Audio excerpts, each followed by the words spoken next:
muita honra estar aqui nesta noite em cima deste altar. Confesso aos irmãos que já estava com saudade de pregar esta palavra maravilhosa e quero fazer aqui meus agradecimentos. Primeiro, agradecer a Deus por essa oportunidade. Também quero agradecer a vida do meu pastor que me confiou de trazer essa palavra. É muita responsabilidade estar aqui em cima dessa tribuna. E também quero agradecer a vida de cada um que se faz aqui presente para ouvir essa palavra. Agradeço a minha amada que está ali também comigo, neste culto. Agradeço a vida da minha mãe, louvo e agradeço a Deus pela vida dela, pela vida da minha irmã, do meu sobrinho, pela vida da minha família que me confiou também de mais uma oportunidade de estar com eles. E sem mais delongas, irmãos, abrem seus exemplares, aquele que cortar em suas mãos, no livro de Romanos, no seu capítulo 8. Glória a Deus, aleluia. Livro de Romanos, capítulo 8.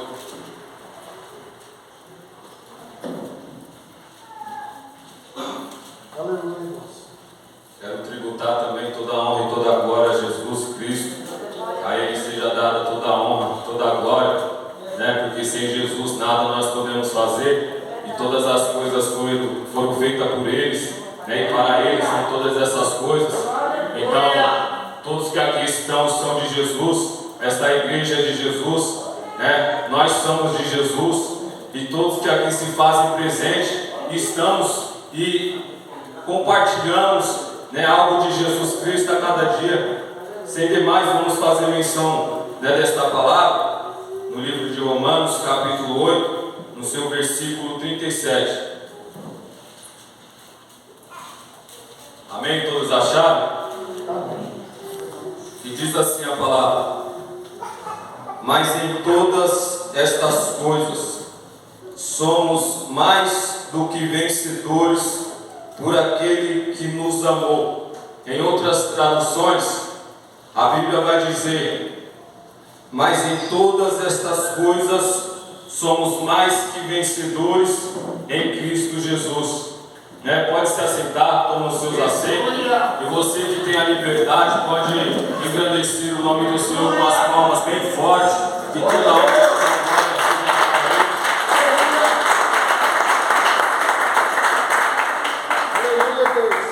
Louvado é o nome do Senhor. Glória a Deus. Confesso que estou um pouco nervoso, já faz um tempo que eu não prego. A última vez que eu preguei já faz quase uns 2 meses, mas Jesus Cristo Ele tem derramado graças e Deus Ele tem me dado uma palavra, e como nós acabamos de ler, uma palavra a qual foi inspirada pelo Espírito Santo e o autor que escreveu, nosso irmão em Cristo chamado Apóstolo Paulo, ele deixa uma coisa bem importante, bem clara para nós, que somos mais que vencedores em Cristo Jesus. É inevitável que a gente não passa por alguns problemas na nossa vida, mas em todas elas, a partir do momento que estamos em Cristo, nós tornamos vencedores, seja ela qual for, seja o problema qual for que vem na nossa vida. Isso é inevitável. Todo ser humano ele tem um problema, todo ser humano vai ter um problema, mas eu quero deixar algo aqui bem claro para você nesta noite. Você que está com Cristo e você que está sem Cristo, hoje é a oportunidade de você se converter ao Senhor, de você se entregar a Ele, para você também se tornar um vencedor. Todas as coisas nós podemos nele, todas as coisas com Cristo Jesus nós vamos sair vitoriosos. E eu quero falar aqui uma história que é bem conhecida do texto sagrado, que vai falar a respeito de um homem chamado Davi, um homem a qual nós conhecemos muito bem. E esta pregação a qual eu recebi da parte de Deus, ela se encontra no livro de 1 Samuel, no seu capítulo 17, do 1 em diante. A Bíblia vai dizer sobre uma história que nos deixa de muito aprendizado, de muita valia, né? Muito importante para nossas vidas, né? Que a certa feita havia um povo de Israel, a qual já foi mencionado aqui nesta noite, um povo que foi liberto, né, pelo braço forte do Senhor, que saiu lá do Egito, né? E nessa trajetória, ao sair do Egito, a Bíblia vai dizer que eles enfrentaram certas dificuldades, alguns problemas, e vários gigantes também que vieram se levantando contra o povo de Israel, contra o povo do Deus vivo. E nessa história a Bíblia deixa clara que havia um lugar a qual os filisteus se ajuntaram, e este lugar era em Sucó, que é em Judá. Eles acamparam-se entre Sucó e Azeca, no termo de Damim, e do outro lado o lugar onde Saul e o povo de Israel se ajuntaram no Vale do Carvalho e ordenaram dali daquele lado a batalha contra os filisteus. E no versículo 3 a Bíblia vai dizer que eles estavam de um lado e os filisteus estavam de outro lado, e entre eles havia um vale, né, a qual estava fazendo a separação de um exército e de outro. E a Bíblia diz também que no versículo 5 em diante até o versículo 7, a Bíblia diz o jeito que um homem saiu dentre os filisteus, um homem chamado Golias, um homem guerreiro, um homem de guerra desde a sua mocidade, desde a sua juventude. Era um homem que estava em várias batalhas, era um homem que estava enfrentando diversos inimigos que se opunhavam contra os filisteus. Um homem bem conhecido naquela época, era um dos últimos gigantes, né? Este Golias, ele tinha 4 irmãos que também eram gigantes. Golias tinha aproximadamente 3 metros de altura. E a Bíblia vai dizer que agora ele aparece em cena. E a Bíblia também relata que ele usava alguns trajetos, né? A Bíblia diz que ele levava um capacete de bronze em sua cabeça. A Bíblia diz também que ele usava canaleiras. A Bíblia diz que ele tinha uma haste nas costas que levava, né, a sua armadura, a sua lança. E na ponta da sua lança pesava mais de 7 quilos e 200 gramas. Então, o que me chama a atenção, né, nesse texto, a partir desses versículos que fala o que Golias ele usava para sair para a batalha. E não foi à toa que Deus ele permitiu de ser escrita, né, essa palavra, esses versículos, sobre como Golias ele se vestia, como ele saía para a guerra com o seu armamento. E o que me chamou a atenção foi exatamente isso, né, no começo dessa história. E eu estava em oração e Deus ele me tem revelado, né, algo muito importante nessa parte, que fala a respeito da vestimenta de Golias. A gente precisamos entender que existe um mundo espiritual, a qual eu e você estamos travando uma batalha todos os dias. Existe um mundo espiritual a qual eu e você não conseguimos enxergar hoje, mas ele existe, ele é real. E tem dois poderes neste mundo espiritual: o poder das trevas e o poder que é maior do que esse poder das trevas, que é o poder do nosso Senhor e Salvador Jesus Cristo. Mas o que a gente precisa entender é que a gente tem um adversário que luta contra a minha e a sua vida todos os dias. E nós precisamos saber com quem a gente estamos lidando, certo, pastor? A gente estamos lidando com um algo espiritual. A gente estamos lidando com um poder das trevas que nós não podemos duvidar do poder que o diabo tem.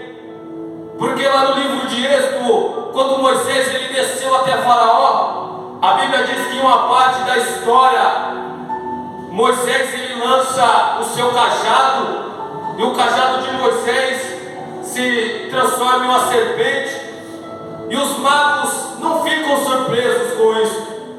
Eles também lançam, né? E vira a serpente também. Eles fazem a mesma coisa que Moisés ele fez. Então nós não podemos, né, desacreditar do poder do diabo, porque ele tem poder. Ele age todos os momentos. Ele aposta na minha e na sua vida que nós não vamos vencer. Mas essa palavra em qual eu trouxe o versículo chave, que somos mais que vencedores em Cristo Jesus, ela nos dá uma garantia que nós somos mais do que vencedores em Cristo Jesus. Nós estamos de um lado que é mais poderoso, nós estamos de um lado que é mais que vencedor.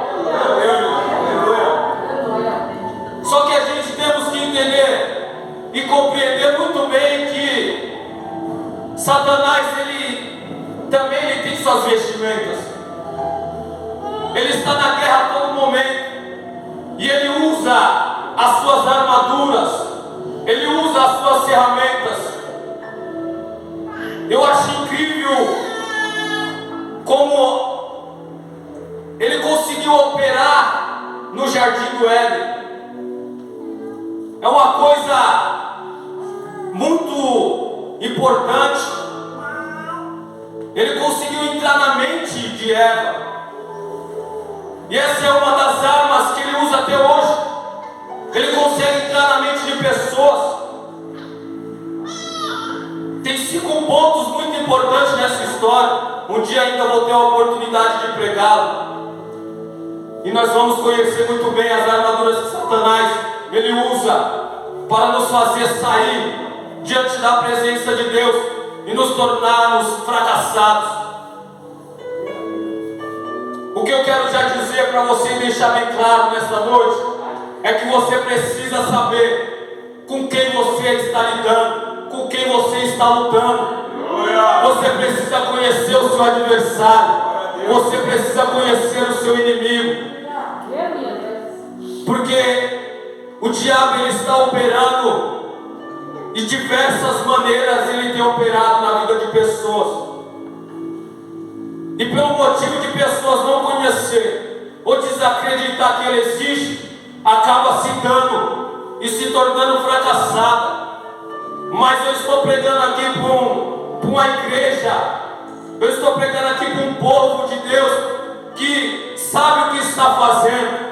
Eu estou aqui pregando nesta noite para esta igreja chamada Ebenezer, um povo que está doutrinado na palavra, um povo que sabe o que está fazendo, sabe com quem está mexendo. Glória a Deus.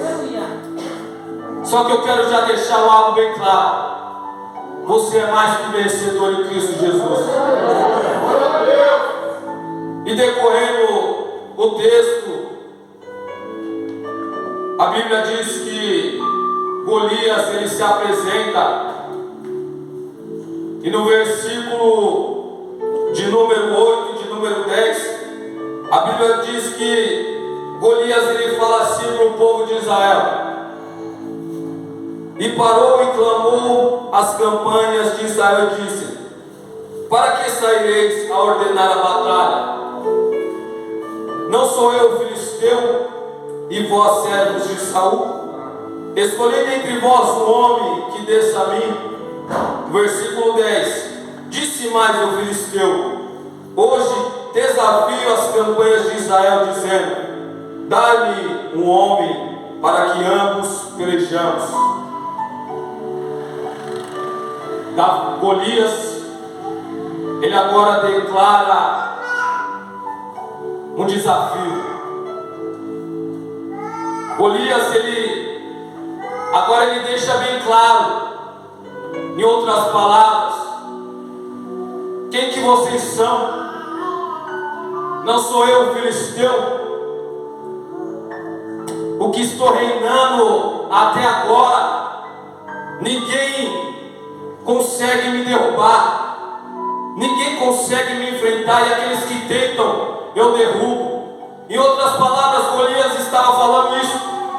E quem são vocês agora? Apenas servos de Saul. Se levanta um dentre vocês aí para me enfrentar. Golias agora ele faz o desafio com o povo de Israel.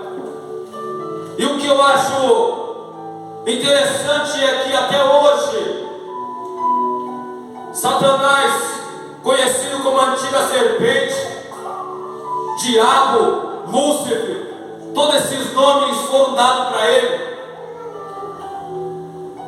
E até hoje ele tem lançado desafio contra o povo de Israel, o povo do Deus vivo. Até hoje Satanás ele tem desafiado as igrejas do Senhor. Até hoje Satanás ele lança desafios contra mim, contra você. E o que me chama a atenção é que existe milhares de igrejas espalhadas no mundo inteiro. Homens, mulheres que estão servindo a Cristo, que estão debaixo da potente mão do Senhor. Pessoas que não podem temer mal algum, pessoas que não podem ficar paradas. E eu nunca vi um povo hoje, não estou dizendo esta igreja, porque aqui já é e demonstrada bem clara que existe um povo forte, existe um povo que consegue enfrentar todas as dificuldades, e principalmente o evangelismo, que já foi falado muitas vezes aqui. E a palavra igreja, ela tem um significado muito importante. Não é só apenas igreja, é conhecida como eclésia, chamados para fora. Tem um propósito sobre a igreja. Existe um propósito sobre esta igreja, sobre todas as igrejas que foram abertas, que está de portas abertas. Quando Cristo ele padeceu naquela cruz, ele padeceu por vários motivos, por mim, por você, mas o maior motivo a qual Jesus ele padeceu naquela cruz foi para deixar discípulos, foi para deixar uma igreja chamados para fora. E eu nunca vi certas igrejas para gostar tanto de quatro paredes. Eu nunca vi igrejas para ficar tanto em um só lugar, parada, estacionada em um só lugar. Está na santidade, está ok, está fazendo a vontade de Deus, está tranquilo. Só que não é só isso que Deus ele quer que nós façamos. Não é só isso que Deus ele criou a igreja. Antigamente Deus ele tinha um propósito para o povo de Israel. Tinha um propósito a qual Deus ele tinha com o povo. E o propósito de Deus era qual? Era como se fosse um redondo. E o povo de Israel estava aqui nesse redondo. E havia outras cidades circunvizinhas. E o propósito de Deus era qual? Era fazer que o povo de Israel desse exemplo para que as outras cidades viessem até a cidade de Israel e começassem a glorificar o nome do Deus vivo. Este era o propósito que Deus ele tinha para o povo de Israel. Era a intenção de ganhar almas, de ganhar vidas através deles. Mas o que eles fizeram? Totalmente ao contrário. Largaram esse propósito. colocaram para trás das costas e quiseram seguir os seus próprios caminhos. Só que Deus, Ele criou outro plano. Deus, Ele fez outro propósito, que estamos debaixo desse propósito, eu e você, igreja. Nós temos que entender que é muito importante o evangelismo. Hoje o propósito que Deus Ele tinha na vida, no povo de Israel, hoje agora é diferente. Ao invés da igreja ela ficar parada, assim como Deus Ele tinha um propósito para o povo de Israel, agora mudou. Agora a igreja ela tem que sair em todas as cidades, em todas as vizinhanças, e cumprir aquela palavra que se encontra, se eu não me lembro bem, no livro de Mateus: ide e pregai o evangelho em todos os lugares. Chamados para fora, é isso que somos, e é isso que devemos fazer. Glória a Deus. E agora Golias, como havia dito, ele desafia o povo. E o diabo, ele está lá fora, nos desafiando todos os dias. Cadê as igrejas que vão sair daquele quadrado para vir me enfrentar aqui fora? Cadê? Eu quero ver um dentre o povo de Deus que está dentro daquela igreja, que vai conseguir sair de lá de dentro para me desafiar aqui fora. Enquanto nós estamos aqui vivendo, enquanto nós estamos aqui indo de encontro com o nosso Cristo, com o nosso Senhor e Salvador, prestes a ser levado aos céus, tem pessoas que estão lá fora, no mundo das drogas, na prostituição, no álcool, perecendo. E a gente estamos aqui. Paulo diz que a gente temos a mente de Cristo. Cristo, ele pensa dessa forma? Será que Jesus Cristo, ele pensou desta forma? Não há dúvida que Jesus, ele não pensa assim. Não há dúvida que Cristo, ele pensou assim, porque ele deixa bem claro aqui para nós nas histórias bíblicas o que ele fez. Ele não estava só em um lugar, ele sempre estava andando, ele sempre estava indo numa cidade, num bairro, ele sempre estava ganhando alguma alma para Jesus, para Deus, para o reino celestial. E é isso que eu e você temos que fazer. Eu creio que a partir de hoje você vai sair daqui com essa palavra cravada em seu coração, e ao amanhecer você vai fazer diferente.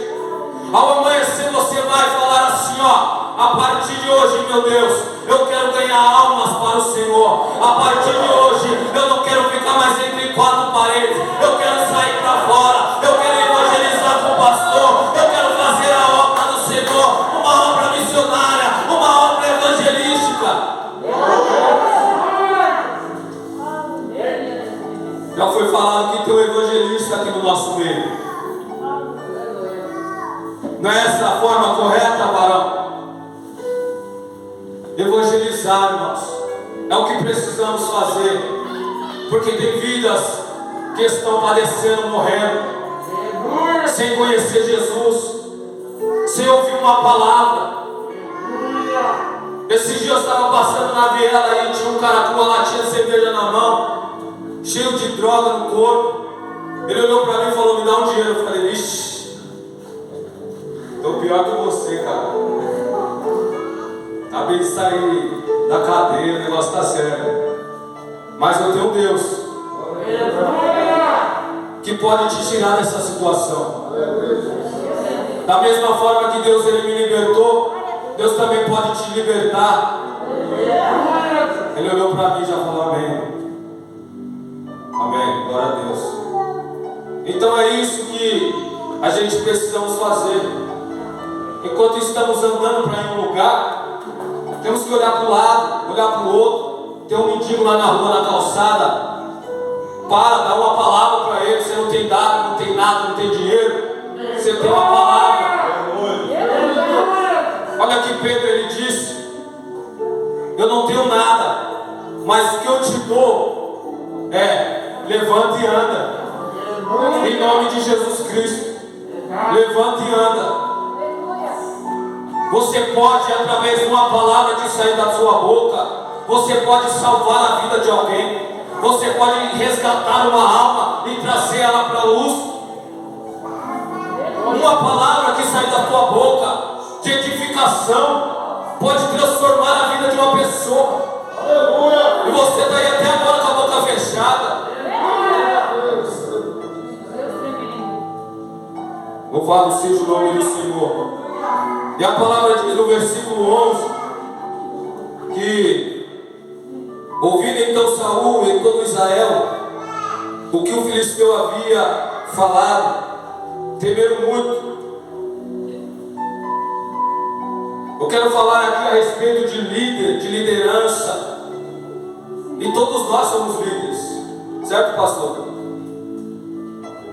Lá no livro de Timóteo fala da sua casa, da sua família. Não é só pastor aqui que é o líder, não é só presbítero que é líder, não é só diácono que é líder, não é só obreiro que é líder. Você também que é pai de família e tem uma família, você é um líder dentro da tua casa. Você é um líder. Você é uma estrutura dentro do teu lar. Se você cair, talvez a casa inteira caia. E você tem que entender uma coisa. Hoje, nessa noite,